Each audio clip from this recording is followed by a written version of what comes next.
indray ny ao anatin'ny filalaovana gitara beso iniray fanaiky ao anatin'ny fanandratana ny mozika malagasy hatrany na eo aza ny fankafizana ny mozika jazz.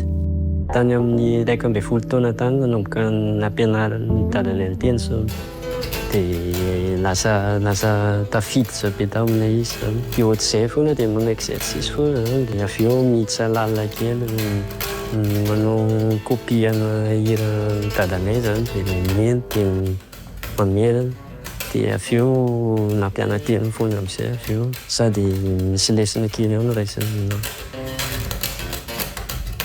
Jazz aloha no tena fantako voalohany. Ilay mozika nampiasaky dadanay zany ezahana mivelona foana. Marcus Miller zao, Victor Rutten, John Patitucci, Stanley Clarke, Beladery. Samy koa io anisany artiste nankafizan'ny dadanay izy. Zaho tamin'ny niakatsirasiratra voalohany aloha tena mbola track be fa eo tamin'ny Somiral farany teo zao hitako tena efa tafiditra be naloha be. Tao anatin'izany zao bako tsy maintsy tafiditra ao anatiny i Abasono, Lalaine, tsy mafanty sy ny tany. Tafiditra tsara mihitsy mozika avo lenta be daholo.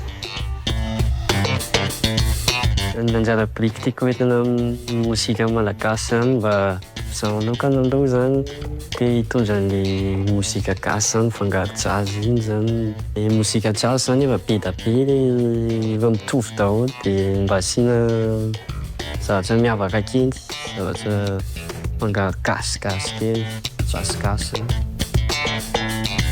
Zavatra nanamarika anahy tenenin'ny dadanay foana zany rehefa mitendry hoe io mozika malagasy io foana hoy izy no tena ianaro io fa io any malaza lafo zao izy.